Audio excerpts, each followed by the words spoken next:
Hello, good morning बच्चों। आज की क्लास कक्षा 6 के लिए मैथ से अभ्यास 12H। बच्चों, लाभ हानि क्रय विक्रय मूल्य को हम समझते हुए आज हमने लागत मूल्य को समझा और देखते हैं कि अभ्यास में हमें किस प्रकार के प्रश्नों का सामना करना पड़ता है और उनको दैनिक जीवन में किस तरह प्रयोग करेंगे। तो चलिए शुरू करते हैं। वीडियो आपके लिए पार्ट 2 के रूप में। अब बच्चों, हमें समझ में आ गया होगा लागत मूल्य क्या होता है। वस्तु खरीदते समय भुगतान की गई राशि प्लस ऊपरी व्यय। आज हम इससे संबंधित प्रश्नों को भी हल करना सीखेंगे। जो अब हम अभ्यास 12H के कुछ इन व्यवहारिक प्रश्नों को भी हल करना समझेंगे। ठीक है। अब बच्चों, दूसरा प्रश्न है, रहीम ने एक घड़ी रुपए 1400 में खरीद कर रुपए 1600 में बेच दी, उसे कितना लाभ हुआ। तो बच्चों, हमें क्या दिया गया है, खरीदी मतलब कि क्रय मूल्य है रुपए 1400 और बेची मतलब कि विक्रय मूल्य है रुपए 1600। तो लाभ हमें पता करना है। तो लाभ कैसे पता करेंगे, इस विक्रय मूल्य में से क्रय मूल्य को घटा देंगे। इस विक्रय मूल्य में से ये क्रय मूल्य हम घटा देंगे। तो रुपए 1600 माइनस रुपए 1400 कितना आ गया, 1600 में से 1400 रुपये घट जाएंगे, कितना आएगा, रुपए 200। ठीक है बच्चों। तो आंसर क्या बना, रहीम को एक घड़ी में रुपए 200 का लाभ हुआ। अब बच्चों, तीसरा प्रश्न है, गीता ने एक साड़ी रुपए 750 में बेची, इसमें रुपए 125 की हानि हुई, साड़ी का क्रय मूल्य ज्ञात कीजिए। तो बच्चों, बेचने वाला अर्थात विक्रय मूल्य है रुपए 750 और हानि इतने में उसको हो गई रुपए 125 की। तो क्रय मूल्य क्या होगा ये पता लगाना है। तो क्रय मूल्य बराबर क्या होगा, इस विक्रय मूल्य में ये हानि जोड़ देंगे, इसी का तो नुकसान हुआ है, इसको जोड़ देंगे तो हमारा क्रय मूल्य निकल आएगा। रुपए 750 में रुपए 125 जोड़ा तो रुपए 875 आया। 5 2 7 और 7 और 1 8। तो ये रुपए 875 हुआ। उत्तर क्या बना, आंसर क्या बना, साड़ी का क्रय मूल्य रुपए 875 होगा।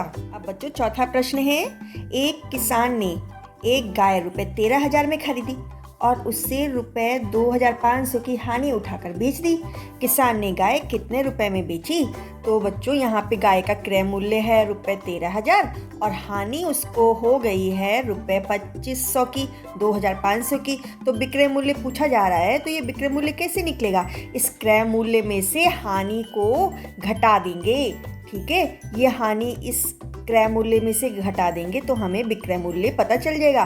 तो रुपए 13,000 में से रुपए 2,500 घटाया तो रुपए 10,500 आया। ठीक है, ये जीरो और ये जीरो, ये 10 में से 5 गया 5, यहाँ रह गया 2, तो 2 आ गया, ये 1 आ गया, रुपए 10,500। तो आंसर क्या बना, गाय का विक्रय मूल्य रुपए 10,500 होगा। ठीक है। पांचवा प्रश्न है, हरीश ने एक पुरानी स्कूटर रुपए 7,000 में खरीदी और रुपए 600 उसकी मरम्मत में खर्च किया। बताइए स्कूटर का लागत मूल्य क्या है। तो बच्चों, क्या करेंगे, स्कूटर का क्रय मूल्य तो है रुपए 7,000, ऊपरी खर्च रुपए 600 है।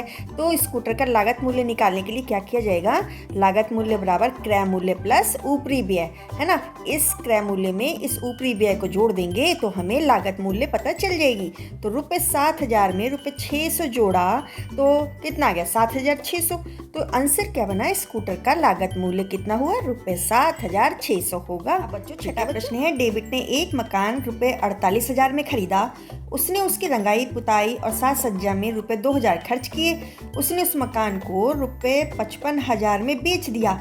बताइए उसे कितना लाभ हुआ। तो बच्चों, क्या करेंगे, डेविड के मकान का क्रय मूल्य कितना है, रुपए 48,000, मकान पर ऊपरी व्यय रुपए 2,000, मकान का विक्रय मूल्य है रुपए 55,000, लाभ कितना हुआ वो हमें अब पता लगाना है।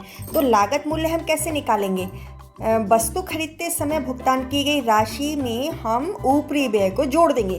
तो वो कितनी उसने खर्च की थी राशि, रुपए 48,000 और उसने ऊपरी खर्च कितना किया, रुपए 2,000, कितना हो गया, रुपए 50,000। ठीक है बच्चों। अब लाभ हम कैसे निकालेंगे, इस विक्रय मूल्य में से हम लागत मूल्य घटा देंगे। ठीक है, इस विक्रय मूल्य में से हम लागत मूल्य घटा देंगे तो हमें लाभ का पता चल जाएगा।